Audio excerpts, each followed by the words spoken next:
اعوذ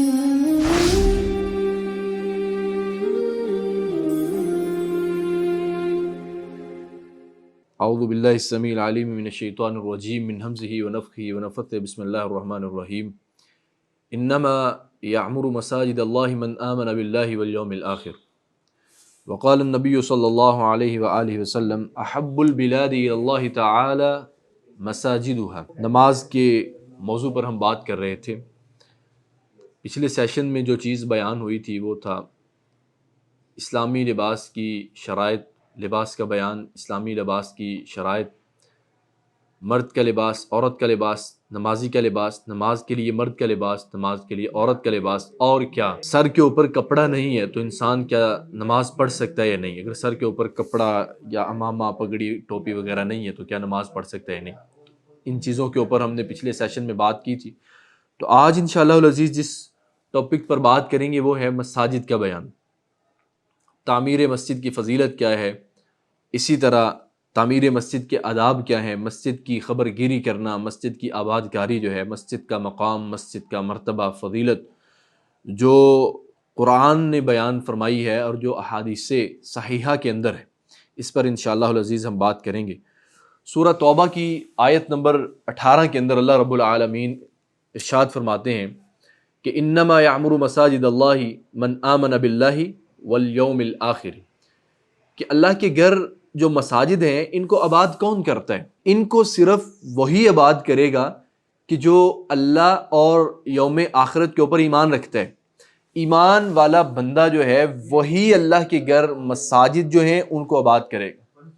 اس کے علاوہ جس کے اندر ایمان نہیں ہے وہ اللہ کے گھر جو ہیں ان کو آباد نہیں کر سکتا۔ اسی لیے رسول اللہ صلی اللہ علیہ وآلہ وسلم نے ارشاد فرمایا کہ اذا رأيتم الرجل يعتاد المسجد فاشهدوا له بالایمان۔ یہ بہت بڑی بات ہے جو نبی علیہ الصلوۃ والسلام نے بیان فرمائی تھی کہ آپ نے فرمایا جب آپ کسی بندے کو دیکھیں وہ مسجد کے اندر آ رہا ہے اور مسجد سے جا رہا ہے، اذا رأيتم الرجل يعتاد المسجد، جب آپ کسی کو دیکھیں کہ وہ مسجد میں آتا ہے، مسجد سے گھر کی طرف جاتا ہے، پھر مسجد میں آتا ہے، پھر مسجد سے جاتا ہے، فَاشْهَدُوا لَهُ بِالْإِيمَانِ، نبی علیہ السلام فرماتے ہیں اس بندے کے ایمان کی گواہی دیا کرو۔ یہ بندہ ایمان والا ہے، جو اللہ کے گھر کو آباد کر رہا ہے، جو اللہ کے گھر کو آباد کرنے والا ہے، اس کے بارے میں نبی علیہ السلام کا فرمان مبارک کیا ہے؟ اس بندے کے ایمان کی جو ہے نا وہ میرے صحابہ گواہی دے دیا کرو، یہ بندہ ایمان والا ہے۔ اور اسی لیے رسول اللہ صلی اللہ علیہ وسلم نے ارشاد فرمایا، صحیح مسلم کتاب المساجد حدیث نمبر 671، آپ نے فرمایا کہ احب البلاد الی اللہ تعالی مساجدها، پوری دنیا کی جو جگہیں ہیں، جو دنیا کے اندر جتنی جگہیں ہیں، جتنے شہر ہیں، بازار ہیں، مارکیٹیں ہیں، کسی کے ہاں یونیورسٹی جو ہے نا وہ پسندیدہ ہے، کسی کے ہاں پارک پسندیدہ ہے، کسی کے ہاں کوئی جگہ ہے، کسی کے ہاں گھر ہے، نبی علیہ السلام فرماتے ہیں کہ احب البلاد الی اللہ تعالی مساجدها، اللہ رب العالمین کے نزدیک تمام جگہوں میں سے سب سے زیادہ پسندیدہ جو جگہ ہے وہ اللہ کے گھر مساجد ہے۔ اللہ کے گھر مساجد، مسجدیں جو ہیں یہ اللہ کے نزدیک سب سے زیادہ پسندیدہ جگہ ہیں۔ افسوس کہ آج کل کے جو مسلمان ہیں ان چیزوں کو آباد نہیں کر رہے۔ ہر کسی کو فکر ہوتی ہے کہ میرا گھر جو ہے وہ آباد ہو جائے، گھر جو ہے میرے پاس دولت ہو، گھر کے اندر نورینہ اولاد ہو، گھر آباد ہو، یہ ان چیزوں کی ہر کوئی فکر کرتا ہے، مگر اللہ کا گھر آباد ہو اس چیز کی فکر کسے ہے؟ جبکہ اللہ کے نزدیک کیا ہے؟ احب البلاد الی اللہ تعالی مساجدها، اللہ کے نزدیک سب سے زیادہ جو پسندیدہ جگہ ہے، افسوس کہ آج کے مسلمان نے اس کو آباد کرنا ہی چھوڑ دیا۔ بہت کم مسلمان ہیں جن کے اندر یہ فکر ہوتی ہے، جن کے اندر یہ تڑپ ہوتی ہے کہ اللہ کے گھر کو جو ہے وہ ہم آباد کریں۔ اسی لیے رسول اللہ صلی اللہ علیہ وسلم نے فرمایا خیر البلاد مساجدها وشر البلاد اسواقها، کہ سب سے بہترین جو جگہیں ہیں وہ اللہ کے گھر مساجد ہیں، سب سے زیادہ بدترین جو جگہیں ہیں وہ بازار ہیں۔ آج بازار سجے ہوئے ہیں، مسجدیں جو ہیں وہ ویران پڑی ہوئی ہیں، مسجدوں کے اندر کوئی آنے کے لیے تیار نہیں ہے، حالانکہ یہی تو سجدہ گاہ ہے۔ ایمان والے بندے کو یہاں سے تو ایمانی حرارت ملتی ہے، انہی کو آج کے مسلمان نے جو ہے وہ بے آباد کر دی۔ تو یہ جو مساجد ہیں، ایک حدیث میں آتا ہے نبی علیہ السلام نے ارشاد فرمایا کہ یہ جو مساجد ہیں، المساجد بیوت اللہ تضیء لأہل السماء کما یضیء النجوم کما یضیء النجوم لأہل الارض۔ نبی علیہ السلام نے فرمایا یہ مسجدیں جو ہے یہ اللہ کے گھر ہیں، یہ مسجدیں آسمان والوں کے لیے ایسے چمکتی ہیں جیسے زمین والوں کے لیے آسمان پر ستارے چمکتے ہیں۔ آسمان والوں کے لیے یہ مسجدیں ایسے روشنی کرتی ہیں، ایسے چمکتی ہیں جیسے زمین پر رہنے والوں کے لیے آسمان پر ستارے روشن ہوتے ہیں، چمکتے ہیں۔ آسمان والوں کے لیے یہ مسجدیں ایسے چمکتی ہیں، یہ جو اللہ کے گھر ہیں۔ اسی لیے ایک صحابی، اللہ اکبر، صحابہ کرام رضوان اللہ علیہم اجمعین، ان کی سوچ کیا تھی، ان کی فکر کیا تھی، ان کی تڑپ کیا تھی۔ نبی علیہ الصلوۃ والسلام کے پاس ایک صحابی آئے ہیں، آ کر کہنے لگے، سوال کرتے ہیں، کہتے ہیں دلنی علی عمل، دلنی علی عمل، کہ یا رسول اللہ مجھے ایک ایسا عمل بتلائیے اتقرب بہ الی ربی، جس عمل کو اختیار کرنے سے میں اپنے رب کے قریب ہو جاؤں۔ دلنی علی عمل اتقرب بہ الی ربی فیدخلنی الجنہ۔ صحابی آ کر سوال کرتے ہیں، یا رسول اللہ مجھے ایسا عمل بتلائیے، دلنی علی عمل، وہ عمل بتلائیے، اتقرب بہ الی ربی، جس عمل کے ذریعے میں اپنے رب کے قریب ہو جاؤں، فیدخلنی الجنہ، اور اس عمل کی وجہ سے میرا رب جو ہے وہ مجھے جنت میں داخل کر دے۔ نبی علیہ الصلوۃ والسلام نے کیا ارشاد فرمایا؟ آپ نے فرمایا، میرے صحابی تو نے بہت بڑا سوال کیا، تو نے عظیم سوال کیا، بہت بڑا سوال کیا تو نے۔ اس کے بعد آپ نے کیا اس کو جواب کیا دیا تھا؟ ایک بات ارشاد فرمائی نبی علیہ الصلوۃ والسلام نے، فرمایا کہ اے میرے صحابی کن مؤذنا، اے میرے صحابی تو مؤذن بن جا۔ یہ وہ عمل ہے جو تجھے تیرے اللہ کے، تیرے رب کے، تیرے پیدا کرنے والے خالق کے قریب کر دے گا، اور یہ وہ عمل ہے کہ جس کی وجہ سے تیرا رب جو ہے تجھے جنت میں داخل کر دے گا۔ پہلے فرمایا کہ تو نے عظیم سوال کیا، اور پھر کیا فرمایا کہ کن مؤذنا، مؤذن بن جا۔ سوچنے کی بات یہ ہے کہ جو مؤذن ہے، مسجد کے ساتھ سب سے زیادہ مضبوط ریلیشن جو ہے، تعلق جو ہے، وہ مؤذن کا ہوتا ہے۔ سب سے پہلے وہ مسجد کے اندر آنے کی کوشش کرتا ہے، عام طور پر مسجد میں سب سے پہلے مؤذن ہی آتا ہے۔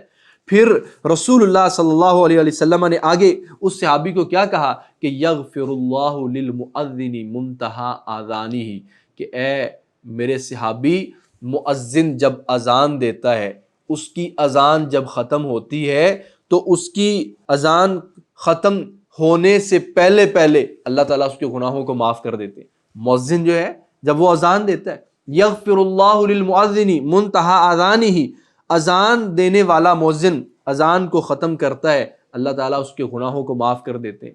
اتنا بڑا مرتبہ ہے، اتنا بڑا مقام ہے ان چیزوں کا جو مسجد کے ساتھ جڑی ہوئی ہیں۔ اس سے آگے ایک اور حدیث کے اندر آتا ہے، رسول اللہ صلی اللہ علیہ وآلہ وسلم نے فرمایا، یہ مساجد یہ ایسی چیزیں ہیں، یہ اللہ کے گھر یہ ایسی چیزیں ہیں، ان کے ساتھ جڑنے کا فائدہ کیا ہے کہ انسان کے لیے وہ مخلوق دعا کرتی ہے جس کا انسان کے ساتھ کوئی ریلیشن ہی نہیں ہے، کوئی تعلق ہی نہیں ہے، کہ مؤذن جو ہے وہ اذان دیتا ہے، اور اس کے لیے کون سی مخلوق دعا کرتی ہے؟ رسول اللہ صلی اللہ علیہ وسلم نے فرمایا، یستغفر لہ کل رطب ویابس سمع صوتہ، یہ جو مؤذن ہے جہاں تک اس کی آواز جاتی ہے، جہاں تک اس کی آواز جاتی ہے، اس کی اذان کی آواز جہاں تک جاتی ہے، جتنی مخلوقات ہیں، جتنی حشرات الارض ہیں، ساری کی ساری اس کے لیے مغفرت کی دعا کرتی ہیں۔ اللہ اکبر کبیرہ، کتنی بڑی یہ فضیلت کی بات ہے کہ جہاں تک اس کی آواز جاتی ہے، تمام کی تمام جو حشرات الارض ہیں، مخلوقات جو ہیں، وہ مؤذن کے حق میں دعا کرتی ہیں، اس کے حق میں اللہ کے سامنے دعا کرتی ہیں، التجا کرتی ہیں۔ تو یہ فضیلت، یہ مقام کس کو حاصل ہے؟ جو اذان دینے والا ہے، اور اذان دینے کا تعلق کس کے ساتھ ہے؟ مسجد کے ساتھ ہے، جو اللہ کے گھر کو آباد کرنے والا ہے۔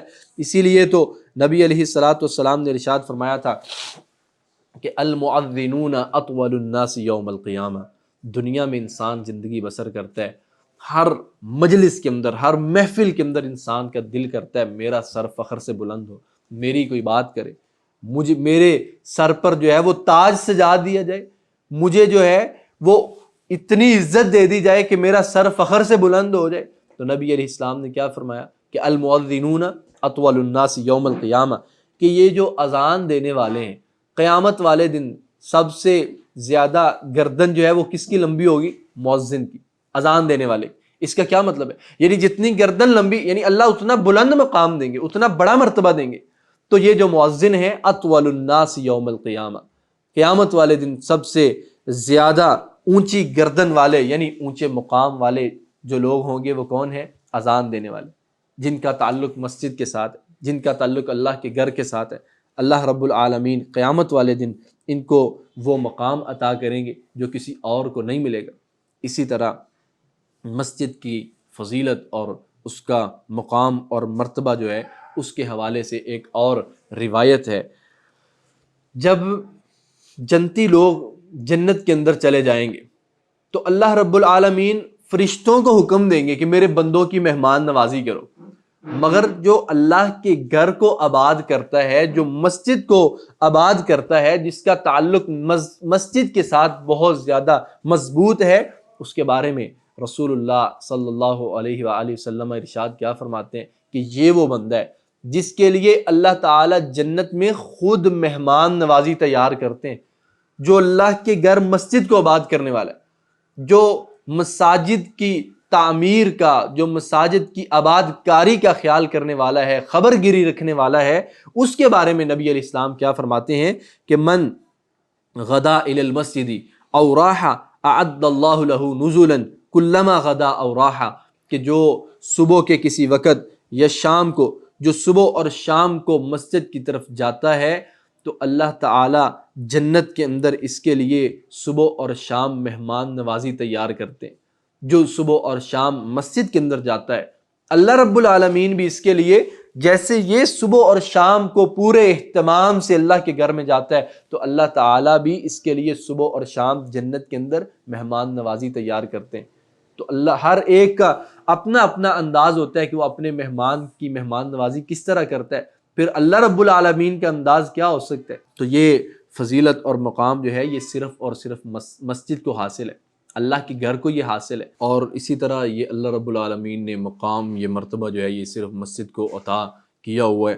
جیسے حدیث مبارکہ میں آتا ہے، رسول اللہ صلی اللہ علیہ وسلم نے ارشاد فرمایا، قرآن مجید میں کئی ایک مقامات پر قیامت کے دن کی سختیوں کا تذکرہ کیا گیا ہے کہ قیامت کے دن کی یہ سختی ہے، یہ سختی ہے. سورج کہاں پر ہوگا، لوگ اپنے گناہوں کی وجہ سے اپنے پسینے کے اندر ڈوب رہے ہوں گے، کتنا جو ہے وہ خطرناک عالم ہوگا، انسان جو ہے نا وہ لرز رہا ہوگا. اور لوگ جو ہیں وہ ایسے، اللہ تعالیٰ فرماتے ہیں کہ ایسے جیسے لوگ نشے کی حالت میں ہیں، وما هم بسکارا ولکن عذاب اللہ شدید، مگر حالت نشہ میں نہیں ہوں گے، اللہ کا عذاب جو ہے وہ بہت سخت ہوگا. تو جو یہ قیامت کا دن، یعنی جدھر اتنی سختیاں ہیں، اتنی پریشانیاں ہیں، اتنے غم ہیں کہ یوم یجعل الولدان شیبا، کہ جس دن بچہ جو ہے وہ بھی بوڑھا ہو جائے گا. تو رسول اللہ صلی اللہ علیہ وسلم نے فرمایا کہ اس دن کیا ہوگا، سبعۃ یظلھم اللہ فی ظلہ یوم لا ظل الا ظلہ، کہ 7 قسم کے وہ لوگ ہیں اللہ رب العالمین قیامت والے دن جنہیں اپنے عرش عظیم کے سائے تلے جگہ عطا فرمائیں گے، مقام مرتبہ عطا فرمائیں گے. یوم لا ظل الا ظلہ، وہ قیامت کا دن جس دن اللہ کے عرش کے سائے کے سوا کوئی سایہ نہیں ہوگا. تو اس کے بارے میں نبی علیہ الصلوۃ والسلام نے بیان فرمایا، وہ کون سے خوش نصیب ہیں، وہ کون سے خوش بخت لوگ ہیں جن کو اللہ رب العالمین قیامت والے دن اپنے عرش کے سائے میں جگہ عطا فرمائیں گے. 7 قسم کے لوگ، ان میں سے ایک رجل قلبہ معلق بالمسجد، ان میں سے ایک وہ انسان ہے کہ جس کا دل جو ہے وہ مسجد کے ساتھ معلق ہے، مسجد کے ساتھ جڑا ہوا ہے.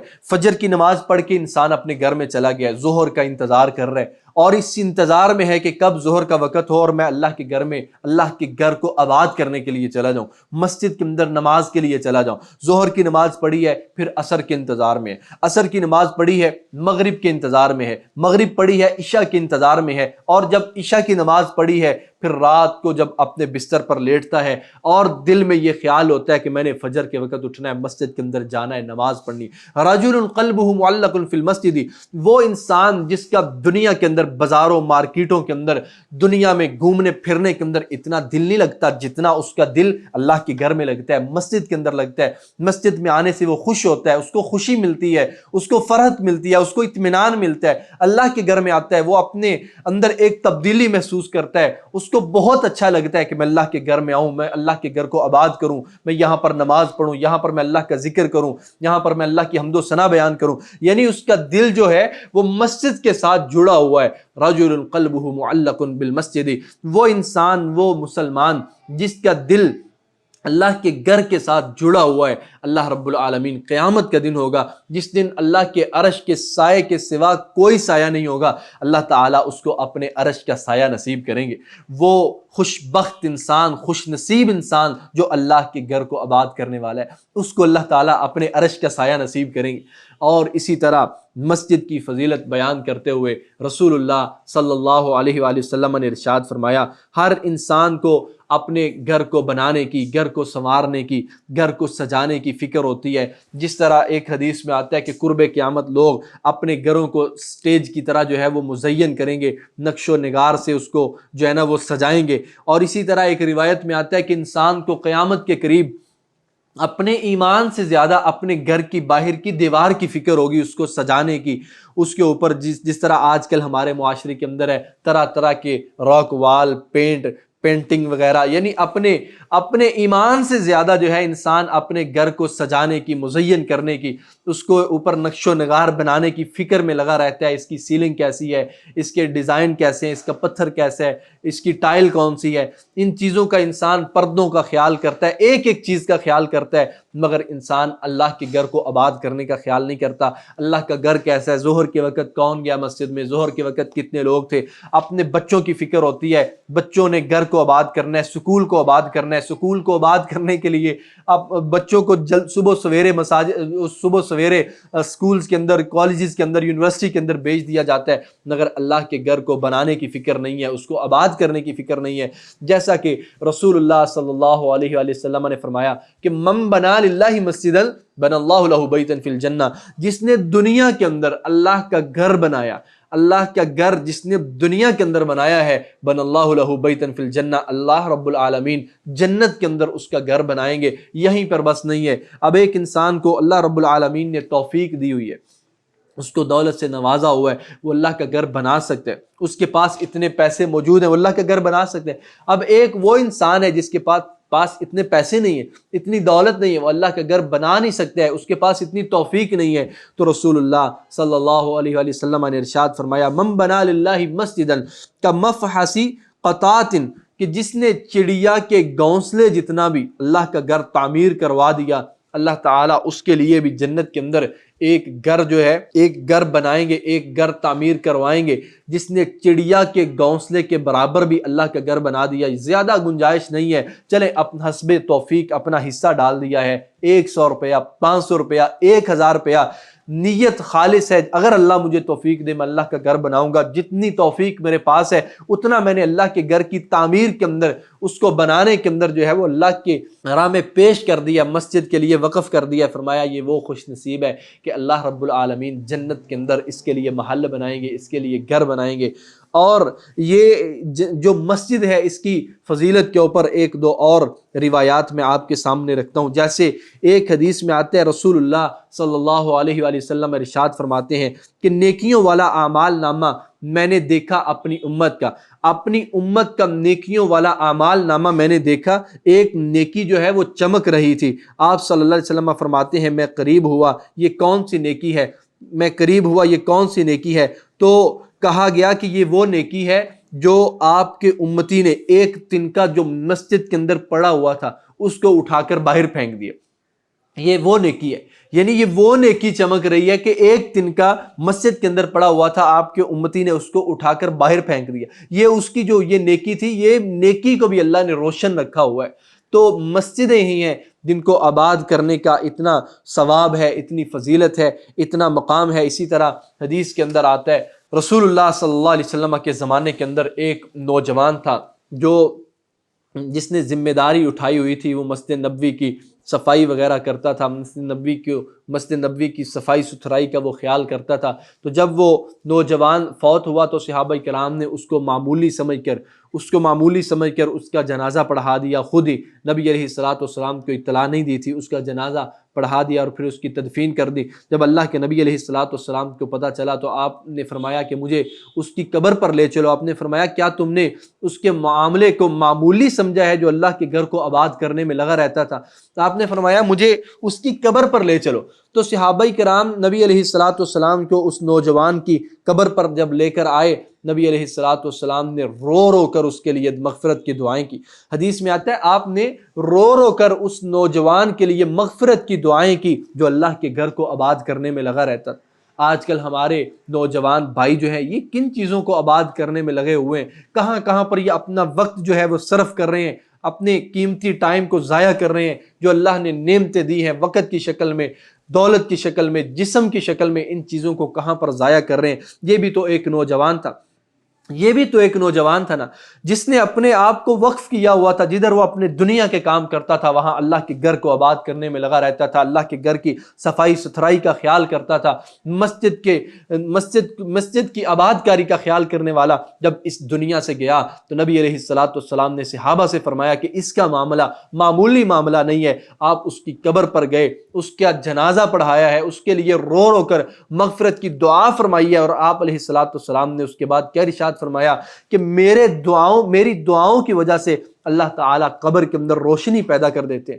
یہ اعزاز کن کو ملے؟ وہ لوگ جو اللہ کے گھروں کو آباد کرنے والے ہیں، جو مساجد کی زینت بننے والے ہیں، جو مساجد میں آ کر اللہ کو پکارنے والے ہیں، التجائیں کرنے والے ہیں، سوال کرنے والے ہیں، مساجد کی رونق بننے والے ہیں۔ اور آخر کے اندر مسجد کے مقام اور مرتبے کے بارے میں ایک واقعہ سناتا ہوں۔ قیامت کا دن ہوگا، اللہ رب العالمین کی طرف سے آواز آئے گی۔ حدیث مبارکہ میں آتا ہے قیامت کا دن ہوگا، اللہ رب العالمین کی طرف سے آواز آئے گی کہ این جیرانی، اللہ فرمائیں گے کہ میرے ہمسائے کدھر ہیں، میرے پڑوسی کدھر ہیں، تو ان کو لایا جائے، ان کو اکٹھا کیا جائے۔